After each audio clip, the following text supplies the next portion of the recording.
many quote-unquote cures for the hiccups, but none of them really seem to work. Besides standing on your head or getting a good scare, people are also told to hold their breath when they have hiccups, but that's counterintuitive.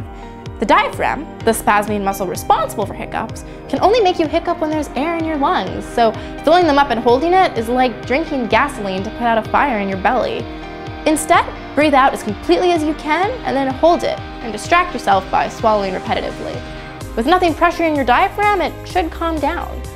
Unfortunately, hiccups cannot always be prevented. Try to steer clear from overeating, eating too quickly, or drinking too much, and you'll probably avoid getting this pesky nuisance. But you should also do those things because it's good advice.